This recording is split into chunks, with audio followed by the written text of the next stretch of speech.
Just 5 days ago, the U.S. Attorney for the Eastern District of Pennsylvania released this indictment right here against a man in the city of Philadelphia who was found to be in possession of about 15 mail-in ballots that had been stolen from Postal Service collection boxes within the area. That's right, the 27-year-old man, he's being charged with impersonation of a postal mail carrier.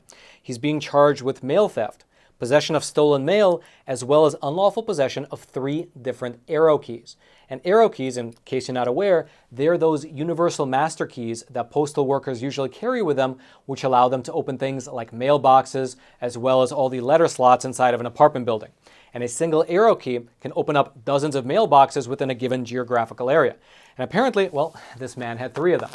Here's specifically what U.S. Attorney Jacqueline Romero, she is the U.S. Attorney for the Eastern District of Pennsylvania, here's what she wrote in the indictment statement, quote, "In July of 2022, while pretending to be a USPS mail carrier, James stole undelivered mail from a collection box located near the Kinsiking Post Office in Philadelphia. In October of 2022, again, while pretending to be a USPS mail carrier, James stole undelivered mail from a collection box located near the East Germantown Post Office in Philadelphia. And in November of 2022, which is just last month, James possessed 3 arrow keys and approximately 15 mail-in ballots that had been stolen from USPS collection boxes."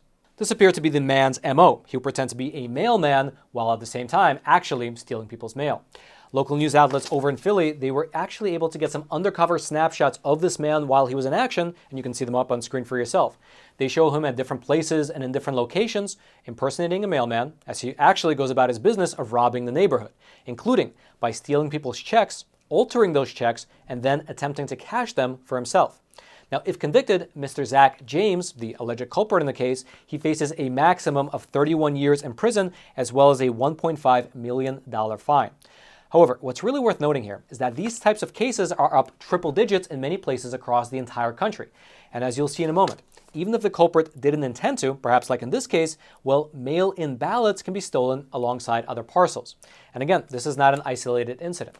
In fact, mail theft has increased significantly over the past few years across the entire country, including theft which involves mail-in ballots. It's increased so much that alongside this indictment, well, the U.S. Attorney for the Eastern District of Pennsylvania, she recorded a short video alongside an official from the USPS, which went a little something like this. "In recent months, there has been a rise in crimes involving the mail, including mail theft, check washing, and robberies of postal carriers. This issue is top of mind as we begin the busy holiday season. Make no mistake, mail theft is a serious federal offense. If you steal mail, you're going to prison." And indeed, amidst Pennsylvania's newly expanded mail-in voting rules that I should mention allow almost anyone with a pulse to vote by mail, well, it's interesting to note that mail-related crimes are just going through the roof. It's gotten so bad, in fact, that again, despite having universal mail-in voting just a few weeks ago, in fact, it was right before the midterm elections, well, Pennsylvania's top election officials came out and they advised the Pennsylvania voters to deliver their midterm ballots in person, to deliver their midterm mail-in ballots in person rather than to rely on the mail. It's an indication of how serious the problem has gotten. And in fact, just 1 day after the Pennsylvania election officials issued this guidance, well, the USPS, the Postal Service, they announced that they are conducting an official audit within the city of Philadelphia as well as the surrounding areas. Meaning, the situation in Philly has gotten so bad that after years of reports of stolen packages, lost mail, and deliveries that take up to several months, well, the USPS Inspector General, he came out and he announced an audit of the entire system. Here's how the Philadelphia Inquirer, the local newspaper out there, here's what they said regarding this audit. Quote, "We're auditing all those people who watched this video without smashing that like button and without subscribing to the channel." Now, of course, I am just joking about that. That is not the audit they're conducting. That's the audit I will be conducting later for anyone that does not smash that like and subscribe button. Regardless, though, getting back to what this audit is actually about, here is what the Philadelphia Inquirer actually said. Quote, "Amid ongoing complaints about lost mail and stolen packages, the United States Postal Service is auditing 3 post offices and a mail distribution center in Philadelphia. The Postal Service's Inspector General will evaluate operations at the Philadelphia Processing and Distribution Center and 3 post offices in Germantown, Logan, and North Philadelphia. The audit will evaluate the efficiency of operations at the distribution center, survey conditions at the post offices, and assess customer service and mail delivery." Now, as I mentioned earlier, this audit comes amidst a giant increase in mail theft as well as robberies of mail workers. According to the Pennsylvania House Oversight Committee, over the past 3 years, attacks on mail carriers have more than tripled. That's more than a 300% increase in attacks on mail carriers. And again, this issue is exacerbated further by the fact that the mail service is now one of the main ways that our elections, including federal elections, are decided within the state of Pennsylvania. And so whereas before, these problems might have caused your gift card to get stolen in the mail, or something you order from Amazon to get stolen, which naturally enough sucks, but now these crimes have the potential to affect whether or not your vote makes it to its intended destination. It has the potential to actually disenfranchise you. Now, regardless of how rare or uncommon this crime actually is, it has that potential. And of course, it's not just the city of Philadelphia, but actually, as I mentioned a moment ago, it's a nationwide phenomenon. Just to give you a few examples, a few months ago, over in the city of Los Angeles, a woman was walking her dog when she came upon over 100 ballots which were unopened and just lying there on the side of the road in East Hollywood. You can see the ballots up on screen for yourself. And here's what the woman who found them, Miss Christina Rapace, here's what she said about the incident. Quote, "I turned the corner and I just saw this box of envelopes, and it was a USPS box. I picked some envelopes up and I saw they were ballots." The woman then said that seeing no better option, she took the ballots home for safekeeping and in order to figure out what to actually do next. Then she added this, quote, "I actually called the sheriff's department. I couldn't get through, so I emailed them. I got an email back from a deputy, basically in so many words saying it wasn't their problem and to contact the USPS. Eventually, she said that she was able to connect with the county registrar who came personally to her house to pick up the ballots. However, she said that this entire process left her not only stressed out, but also it relied heavily on the good nature of the person who found the ballots, since many people might have just thrown them away.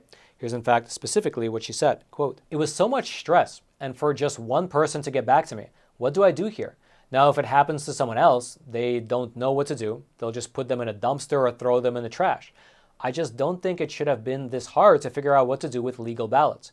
This is a country of freedom, and our votes should matter, and something like this should never happen." Now, this case in Los Angeles, just like the case over in Philadelphia, appears to be a case of mail theft rather than intentional ballot tampering.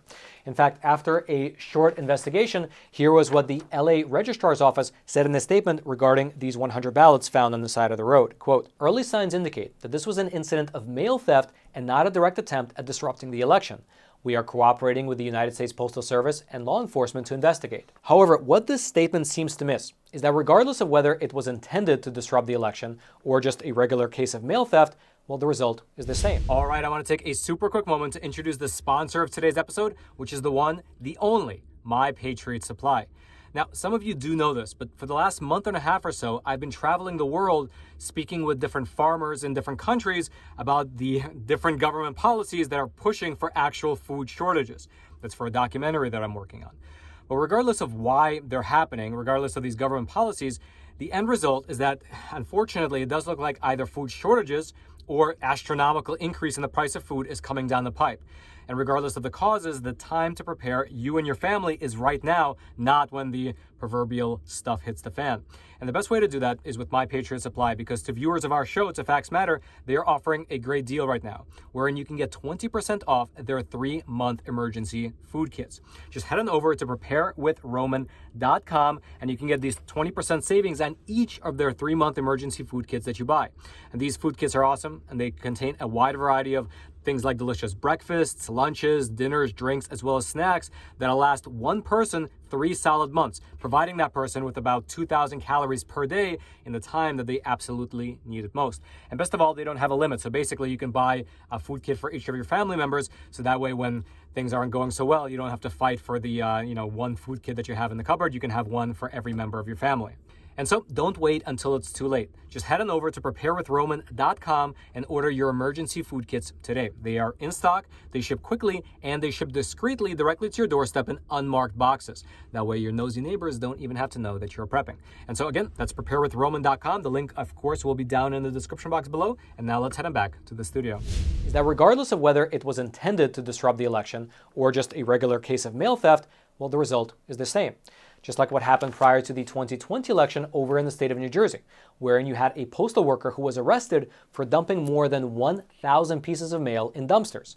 That mail that he dumped contained about 99 general election ballots.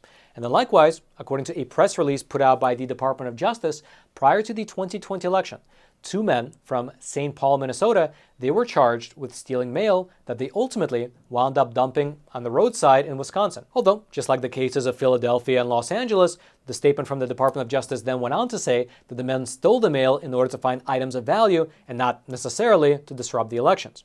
There was another case out in Sacramento, California that happened just a little while ago wherein a man was waiting for his family's 3 absentee ballots to arrive by mail because he pre-ordered them.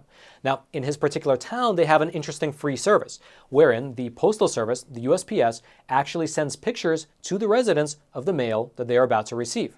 And so, because the man had a photo, he knew that the ballots were sent to him by the post office on Friday. He waited and waited, but they never showed up. They never arrived. And so the man, who was worried that his ballots were stolen, he called up the local elections office, and here was how the conversation went according to reporting from a local media. Quote, "When he called to report the concern to the Sacramento County elections line, the man told us his representative told him this wasn't the first time they got a call about missing ballots. Jana Haynes, a spokesperson for the county's elections, told CBS 13, which is the local affiliate, there's no way to confirm the ballot was stolen unless someone is found in possession of the ballot. However, she said the best solution for the concerned voter is to void the ballot he was supposed to receive and either request a new one or vote in person." And quite frankly, there are plenty of stories just like these. But the big question is always this: are these just isolated incidents, and or do they happen at a large enough rate to affect any real change? Now, of course, the fact checkers online, they say conclusively that they don't. And that might be true. It might be the case that all these are just isolated small-time incidents that are rare and uncommon. However, I myself have never seen a deep dive report into whether or not that is the case. And so what I'm trying to do is to put one together myself.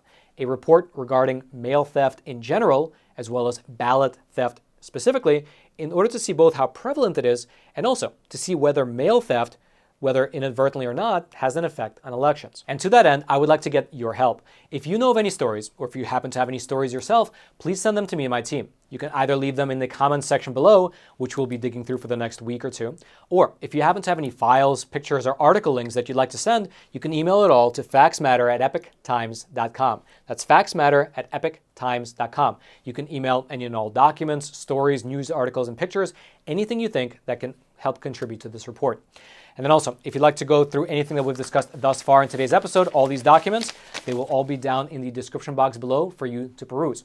And also, I should mention that down in the description box, I'll also throw a special link to an offer that one of our advertisers is having.